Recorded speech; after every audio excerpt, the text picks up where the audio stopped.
Hi, this is Sarah. Thanks for listening to my show, Meant for More Conversations with Sarah Ali Moore, where we explore our greatest potential, the call to serve, and leading heart-centered change with full authenticity. Hi, friends. How's it going tonight? Happy Tuesday. Thanks for tuning in tonight to our show, Meant for More Conversations with me, Sarah Ali. And this is a space where we explore our greatest potential, the call to serve, and leading heart-centered change with full authenticity. I am really excited to talk to our guest tonight, which is Julie Ulstrup. She is a photographer and owner of her business, Julie Ulstrup Photography. And she is a woman who is on fire and passion around empowering women and seeing the empowered vision, the confident selves, the beauty, the potential, the strength, to be able to capture that and reveal to them that who we wish that we were, or the person, the version of ourselves that we think we are not, in fact, we truly are. And her talk, if you haven't had a chance to listen to it, the link, again, as I say in every show, the link is going to be in the description section of this video, of this talk. And be sure to watch her TED Talk. It is a phenomenal exploration of, and one of heart and vulnerability, I have to say, of renewal, of coming into purpose and passion, and using that purpose and passion to make an impact in the lives of other people and in this world. And so I'm really excited to talk to her today. Her talk is very much in alignment with being meant for more. So I'm going to bring Julie in. Hi, Julie. Hi, Sarah. Thanks for having me. Yeah, I'm so excited to discuss your talk.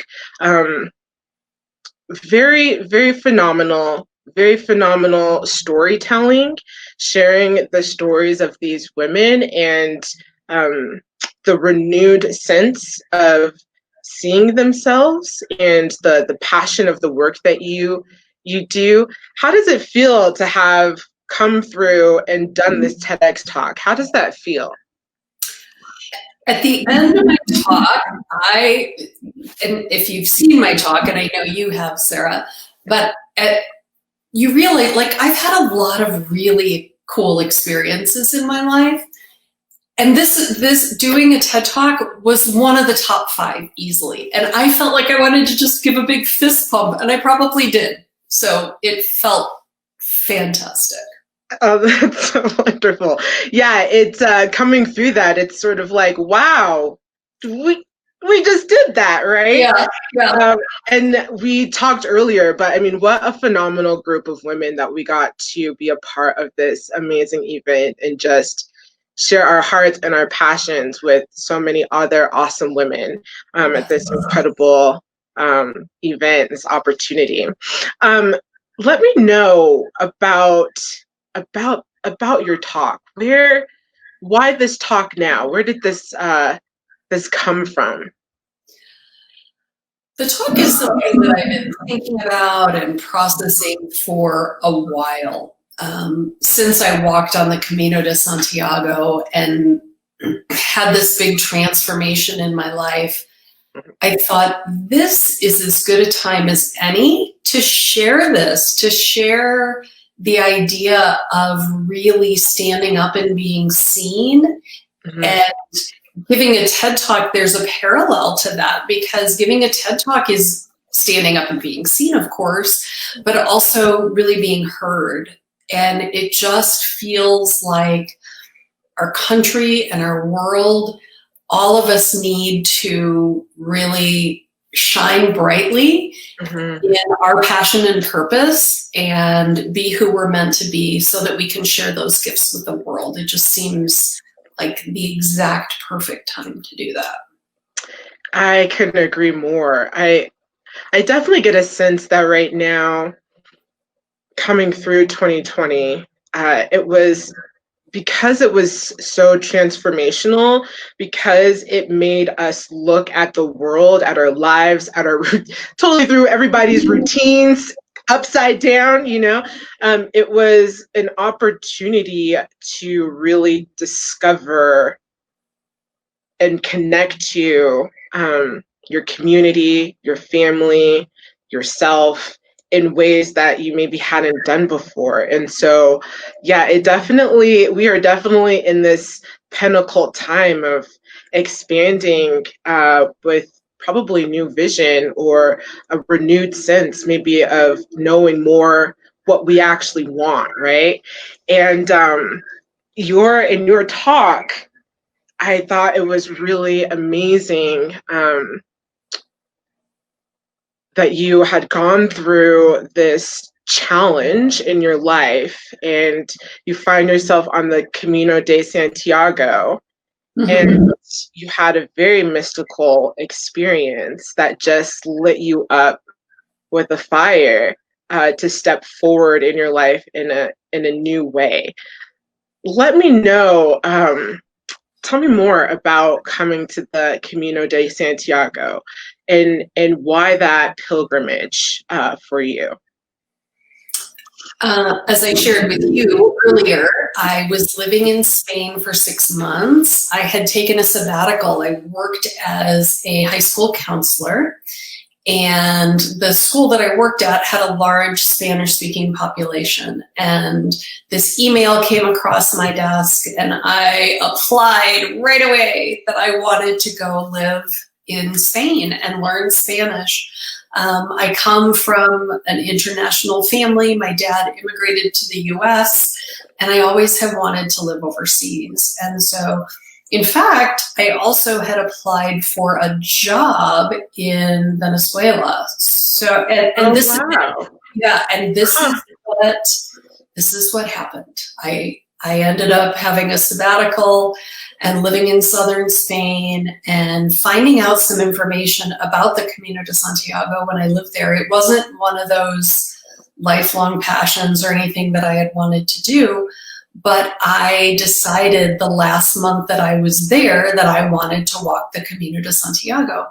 And at the time, I had been training for and running marathons, like as a side gig. Right.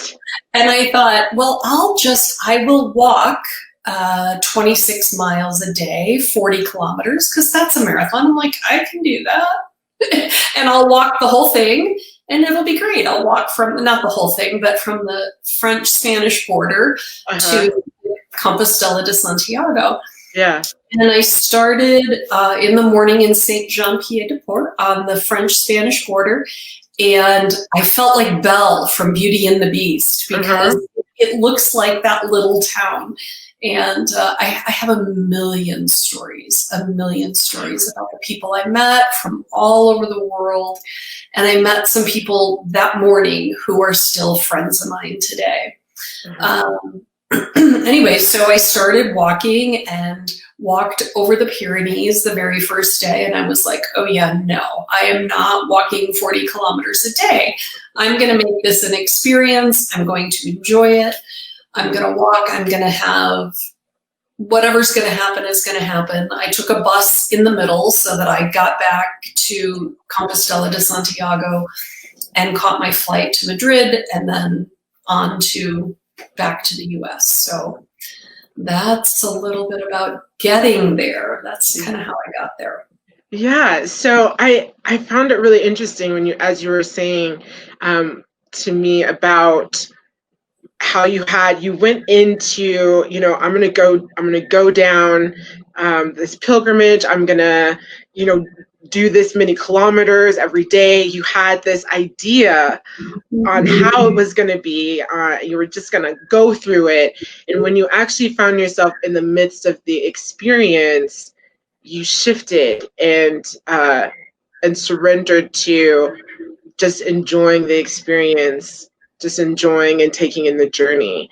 And I find that such a great metaphor, honestly, for life, right? Like everyone is just plowing towards and striving towards getting to this vision on what it should be, on how it should be, or idealizing or thinking how things are going to happen or unfold. And there comes that moment of letting go and just saying, I'm going to enjoy this path. I'm going to enjoy the experience. What did you find when you made that shift? What shifted for you at that when you decided to do that, and how did that trip evolve for you? Well, I went from taking a fast trip, like I can do this, I can get through this, right, to making it fat, meaning really fun and really, I mean, I walked still between 12 and 15 miles a day, and I had a 30-pound backpack on my back. Wow. It was like everything in life, a metaphor for life, because one of the things I realized is I carry too much stuff, not just stuff in my mochila, in my backpack. I'm like, I don't carry all this stuff. So yeah, it really shifted for me in, you know, like I said, that very first day I made some friends from Ireland, South Africa, South Korea, Germany, Spain, that I'm still in touch with. And if, had I, you know, done the through fast path, right, you know, yeah, had that, and also some, it's not an exaggeration to say that I had these incredible, profound experiences that I wouldn't have had I gone fast. right. That's so interesting when you talk about the pack and recognizing the things that you don't need to carry with you, maybe. Did you end up offloading stuff along the way, or? No, You just carried everything that you had with you. I had my camera with me, and I had my small laptop at the time. You know, it's like 3 times the size of an iPad now, but back then they didn't have, there were no iPads, and I wanted to blog along the way. So those were the really heavy things. Yes. You know, some of the people who I walked with, they were men much bigger than me. And they were like, Julie, every time I see you put that pack on, it just hurts because it's way heavier than mine, you know, and I'm much you. Yeah. We have a comment here. The moment of letting go, bingo. Yes, the moment of letting go. That is such a huge, profound moment. Yeah. So I love the part in your talk where you say that we all come, or we all face a season in our lives where we don't want to be seen and where we might close down. And your trek down the Camino de Santiago, it was an experience where you went from being lost to being found, and you found yourself in a church. And tell me more about this mystical experience, because pretty profound moment. It was really, and anybody who walks on a pilgrimage, or especially this pilgrimage, there are the entire walk is across northern Spain, and it's a UNESCO World Heritage Site. So every church, everything is beautiful, incredible, more glorious than the last. And a woman from Australia one night, she would, you know, we're sitting around talking, drinking wine, and she's like, oh yeah, ABC, another bloody cathedral. You know, they're all older.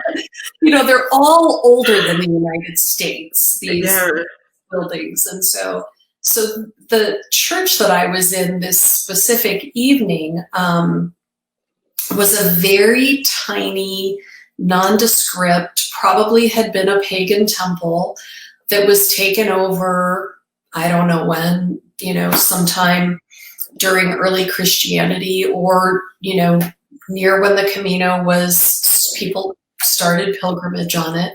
Mm-hmm.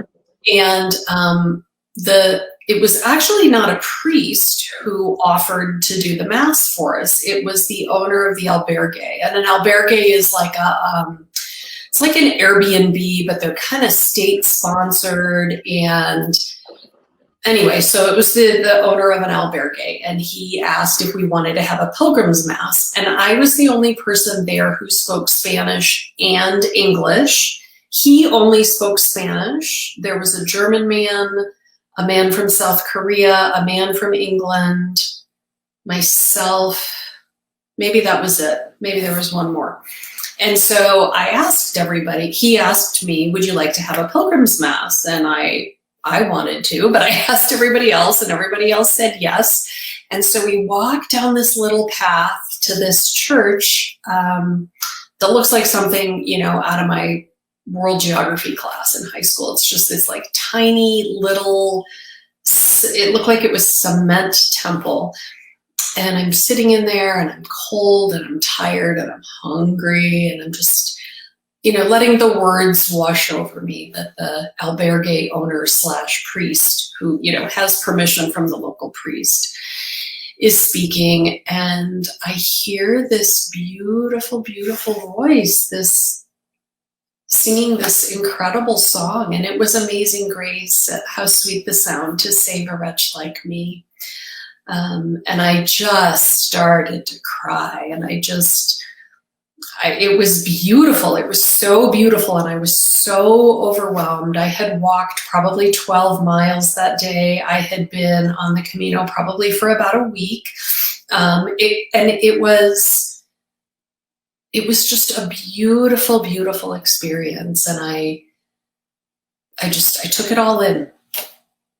So after the song was over and after the Mass was over, I took some pictures and I walked around to the back of the church, and my friend Tobias from Germany, who sings in his choir, was waiting for me at the back of the church.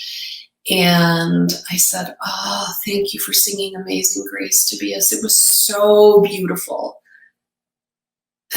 He's like, he's like this big German dude, the typical big German guy. And he's like, "I wasn't singing Amazing Grace." And I was like, "But you heard it." And he said, "No, that's an American hymn." And again, I started crying because I knew that was for me, and I knew that I was meant to hear it, and that I needed to give myself grace. I needed to step up. In a very loving way. It was all like, "Julie, this is okay. This is, you're going to be okay. You're loved. You're loved." Oh, that's beautiful. I find it really interesting that particular song, right, is the message that came to you.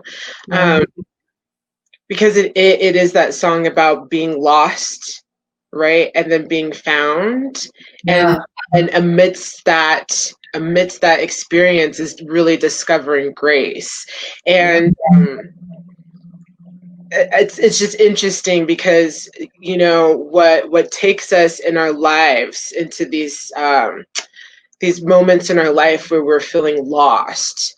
And for me, I don't know, let me, give me your thoughts on this. But what I've come to understand about that feeling of being lost is oftentimes recognizing that, or like the question that has to be asked is, how am I not living authentically in my truth? What am I hiding from myself? What am I hiding from the world? And what do I need to do, right? To stop doing that.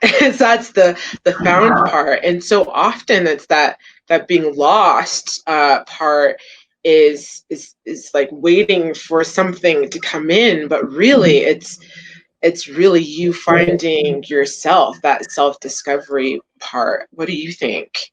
Absolutely. Absolutely. I mean, had so many experiences on that walk, so many different churches, so many different, that was the most profound, but it was all of these little tiny pieces of, you know, almost like, well, it's funny because on the Camino de Santiago, there are these little pointing arrows, these little yellow arrows that lead you along the way. Oh, thank God. I'm so glad there's something to show you where to go.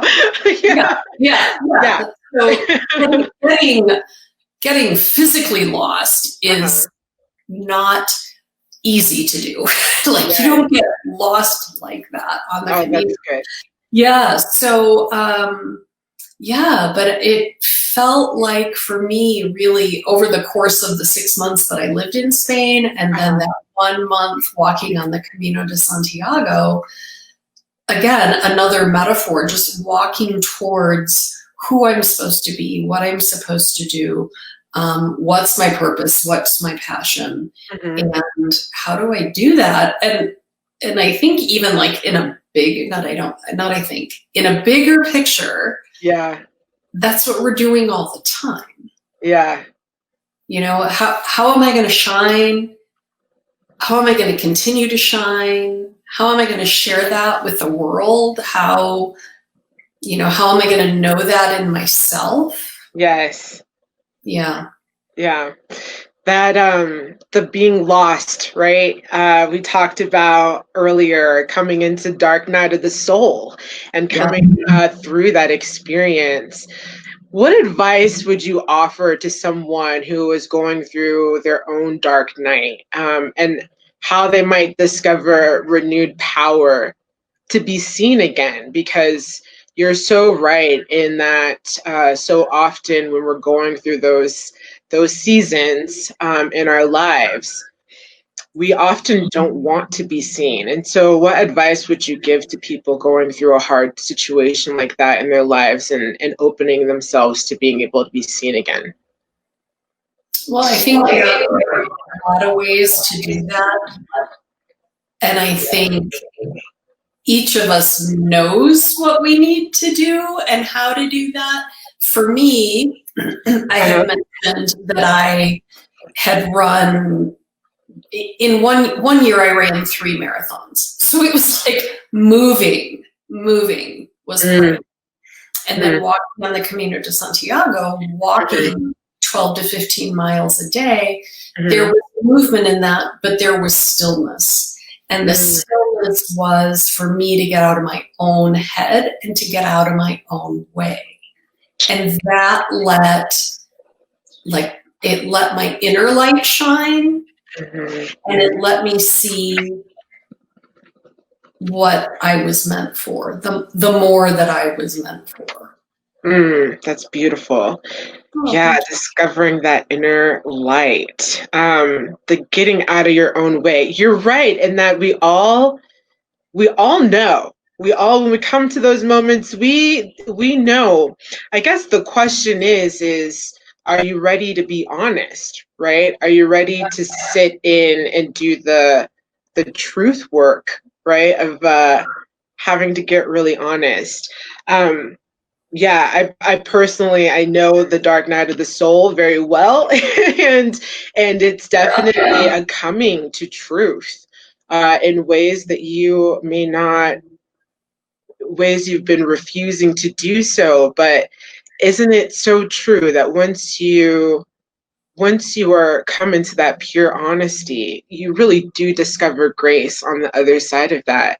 Things just expand so much afterwards. It's true. How did that experience guide you towards the passion of the work that you're doing now? Because you went down the Camino, you had these mystical experiences, and you, in your talk, you said that you knew that it was time to stop playing small. How did that guide you towards your passion for what you're doing now? Well, it's really interesting because I had this belief, and part of this belief is true, that I was working as a high school counselor. I had almost 20 plus years in the counseling field. I had worked as a school counselor, a college level, and I was like, oh, I'm making such a difference and I'm having such an impact.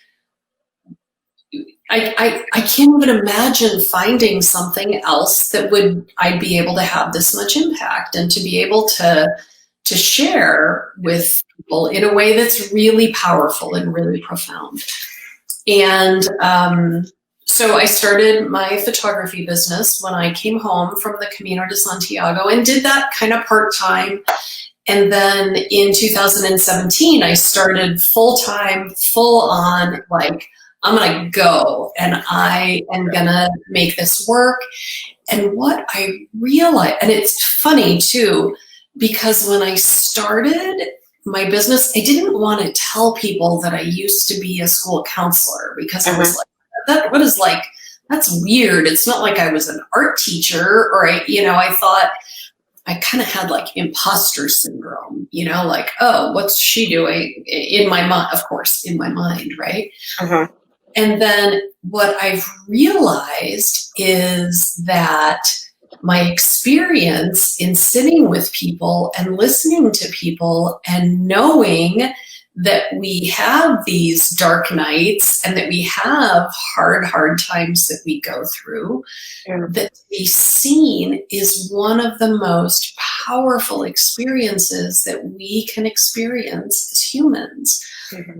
And so when I work with somebody, when I create portraits with somebody, I create the space so that they're comfortable to shine and they're comfortable to be who they are. Yeah. And there's a process of all of that. And so what I've come to realize is that, yes, that's really valuable and that is really important.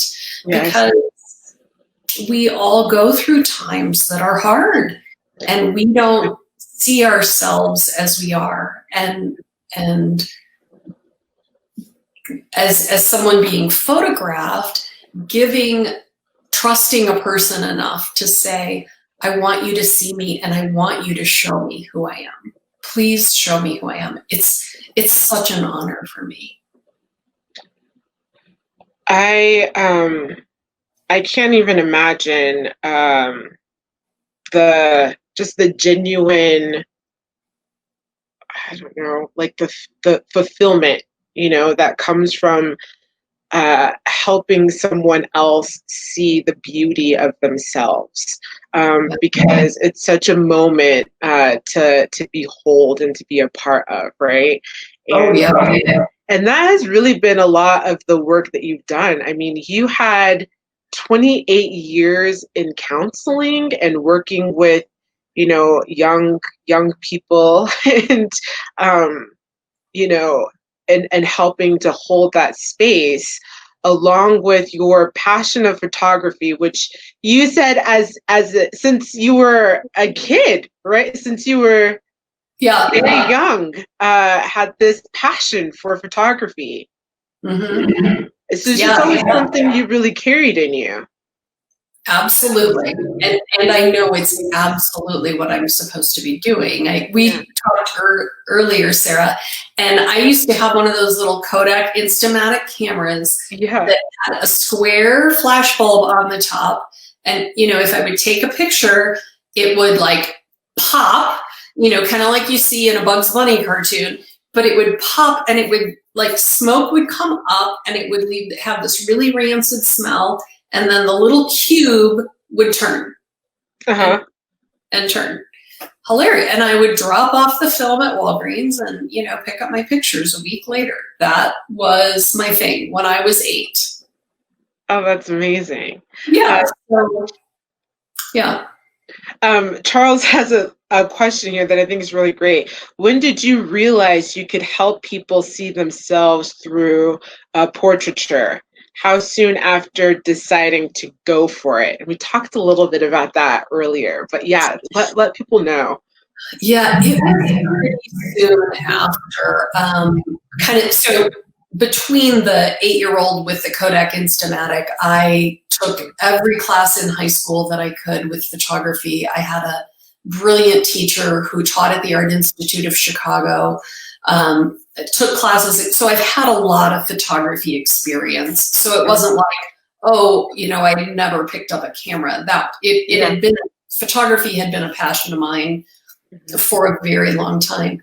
And I think the first time that I realized I could have that big of an impact, I shared in my TED Talk, I shared her story, Leah's story. Yeah. And Leah was going through breast cancer treatment, and she came in, she didn't really want to be photographed the day that she was scheduled. And I was doing it as a volunteer for a local organization.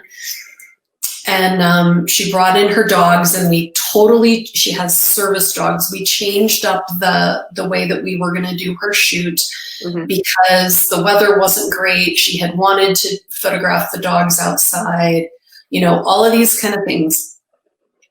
And when she came back to see her pictures, she just started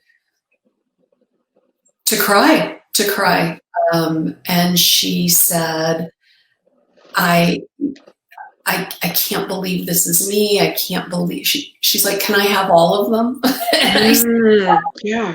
I mean, it was really powerful. And I have a clip on my YouTube channel of Leah's story and her, telling a brief history. So that was the first time really for me that I realized, oh, this can be really powerful. I can make a difference. And I realized very soon after that it didn't have to be something like a serious illness. We all go through, Sarah, like you were saying, we all go through these dark nights, and they're all different. And so, yeah, being a part of that with people is really powerful and really, really fun. Amazing. So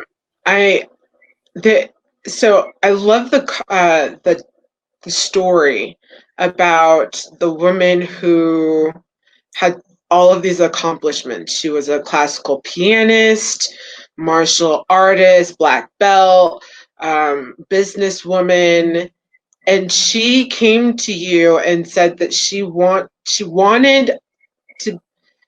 looking to be her confidence to be captured in a photo so she could remember the confident woman that she is, or the confidence that she wanted to remember for herself. And I thought, isn't that so interesting that we can be so accomplished and have done so many things and yet not feeling confident at all and wanting to be reminded of what it looks like to be confident? She came and she wanted a new headshot for her. So she came for her ordering session, and she didn't choose that one. This is a little bit, a little more of the story. Yeah, she didn't choose that one, but she called me maybe like a week later, and she's like, do you remember this one? She's like, I've been thinking about it, and I've been thinking about it. She said, I want that one because that's who I want to be every day. And I do have women say that to me, like, I want to look at this because that's who I want to be every day. That's who I want to be every day. Huh. Yeah. And so it's having that image that they want to look upon to remember their confidence. Or their power, or their beauty, or their vulnerability, or their sexiness, or whatever it is. Sometimes we forget a lot of those things that we are. Right.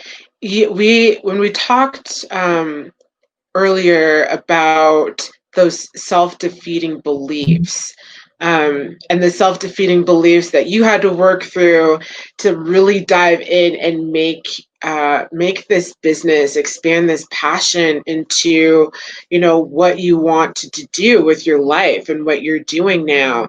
Those self-defeating thoughts, what advice would you give around overcoming those self-defeating thoughts, and the ways which we can start acknowledging our strengths? Because the way that you're capturing these pictures and the meaning that they have for people, and reminding them or giving them an image to look on as a reminder, is all the ways of which we're carrying these self-defeating thoughts where we're not seeing ourselves clearly.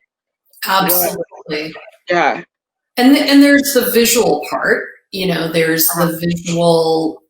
I mentioned this in my talk, that almost 90% of the information that comes into our brain at any moment is visual. And so to have a visual reminder of, yes, this is who I am. Yes, I'm strong and I'm vulnerable. I'm all of those things. I'm beautiful, I'm powerful, I'm courageous, I'm, even afraid. It's okay to be afraid. That's, we've gotten to where we are because, we've had fear to keep us away from things that aren't safe for us. So to be able to see all of those things in ourselves, is absolutely a really powerful way. And shortly it was right about the time that I started my business, I had a portrait made, and I have it. It's pretty large. It's like 20 by 24 inches, and it's down in my studio. And there are some days, we all have those days, right? And so see that, just out of the corner of my eye, or as I'm walking by, or I just look at it for a moment and I'm like, oh yeah, that's who I am. That's who I am. And it's a really powerful experience, and it's a powerful experience that lasts because you keep seeing it, you keep being reminded, and you keep saying, oh yeah, that. Yeah. I loved the story of the boudoir pictures, because that is something, let's be honest, most women, that is a very vulnerable, or even just to think about doing it is one of those things that I think a lot of women want to do but are way too, they're very shy, or they just not sure, or a lot of those, the body judgments that we carry, or body shame that we can carry, that gets in the way, right, of being able to dive into a fun experience like that. I loved that story. How do you, what advice would you give women in being able to see their beauty, or even more so their sensuality, and capturing that? How do you help someone capture that feeling when you're working with them? Yeah, it's about trust. It's absolutely all about trust. And it is about us having a conversation, and us, me asking her and letting her know this is an option. And like I said in my talk, she was very shy about it, as I was kind of planning, and we do all this styling, before the shoot. And my makeup artist was, doing all the makeup on her face and everything. And I'm going through her bags, and, we're talking about the author pieces, and, and then I was like, oh, and just being playful, myself, gave her permission to be playful with it too, So we did the one that we, created the photographs and the looks that she wanted for her book. She's got a book, and then I was like, okay, well, are you ready to do this? And she was ready. So it's building that trust. And I think that confidence and that playfulness, and, it's this give and take in a relationship of her feeling safe enough to be able to do that. So, yeah. Oh, that's awesome. I think those boudoir pictures, it sounds like a really cool, fun experience to do. So you do all sorts of different photography, right, Julie? Work is my specialty. Yeah. What's your specialty? Portrait. Portrait. With, Okay. Yeah. Yeah. Now, I know that when we craft these talks, we have a window of time and trying to craft the message that we want to deliver and make impact in that time. But is there anything that you wanted to say or that you wanted to bring forward that you weren't able to? It's funny. I don't know if I told you this. No. I changed my talk that morning. What? You're kidding. You did? I did. Wow, that's amazing. Okay. Yeah. And it was just the beginning of the talk that I changed. But going back to your question of, is there anything that I would add or anything like that? I feel like the coaching and the work, that Daphne and Michael and Chrissy and everybody, it was such a gift, such a blessing. Yeah. And such an incredible I don't feel like there is anything else I would add. I mentioned I have a million stories from the Camino de Santiago and, the book and the movie, those will all come out. But I feel like my talk was exactly what I wanted to say and how I wanted to say it in an amount of time. I think any more, or much more would have taken away from the core message of, really living your best life. Yeah. And any less, that would have been hard too, but yeah. Yes. Oh, that's amazing that you switched it up last minute. That's got to be the counseling educator person aspect of you that's like, I can totally like wing that and confidently bring that forward because no one could tell that you. Well, and you know what? I didn't really wing it. I had gone on a walk to help calm myself down before the talk that morning. I was in the afternoon session, so I'd gone for a walk. And as you know, we couldn't have any guests there with us. Right. Yeah. And so that also turned out to be a blessing. My husband was going to drive down to, I live in Fort Collins. My husband was going to drive down to Denver with me, and I would have been just, whatever the whole time. And I wasn't going to have him like go down there and sit in the car or even like come in just for my talk. So on that walk that morning, I decided to change it up. And I just went through it in my head, 500 times. So, yeah. Still, that's pretty major. Pretty phenomenal. Hi, Candace. Looks like Candace has joined us. We're just talking about what a phenomenal team we had on us the day of. Candace, like Please, thank you. Candace, yeah. She is phenomenal. I'll just share a small story with Candace of me. Like I was really calm up into the point when it started, and Hillary kicks us off, and I'm like, this is great. I watched I just have to say, Michael, he did a phenomenal intro to the show and everything, and I was like, this is great. I was getting comfortable, ready to watch, and Hillary comes on stage and she starts going. I'm like, oh man, this is incredible. And then I had that thought of like, you're going to be doing that. Like you have to go out there and do that. Right. And then it was like, I want, like in the Charlie Brown with the teachers, like want. Yeah, it was like, that's how it was. And then when I got backstage to go out there, I was pretty nervous. And Candace, man, like the angel she is, she just stood there with me, breathing with me. She was like, give me all those nerves. I'll carry them for you. I'll take them for you.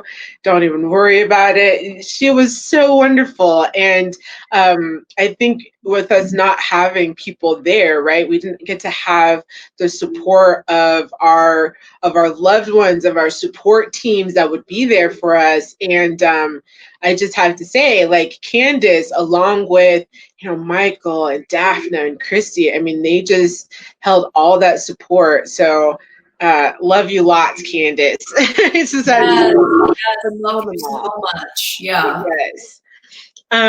Is there anything else that you want to share or leave our listeners with tonight before we end?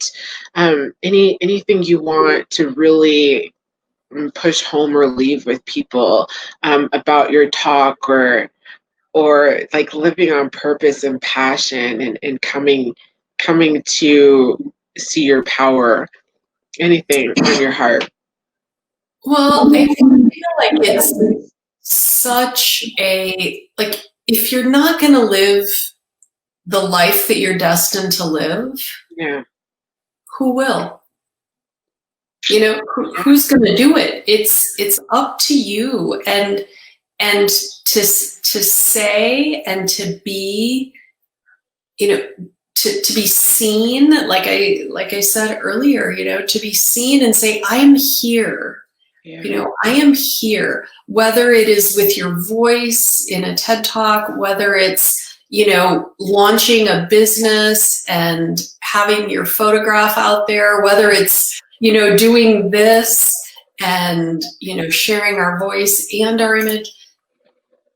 If not you, then who? It's your life. What do you want to do with it? Who do you want to be? And how do you want to be the expression of your highest, most beautiful, amazing self? Oh, I love that. That's all. That's all. Just that. I love that. How can people connect with you, Julie? Where can they find you? My website is my name, julieulstrup.com, and that has all of my photography work.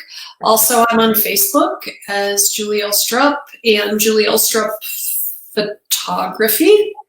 And I'm on Instagram, Julie Ulstrup Photo. So yeah, I'd love to connect. And this has been so great. I love this, Sarah, that you're doing this and really helping us dive deeper into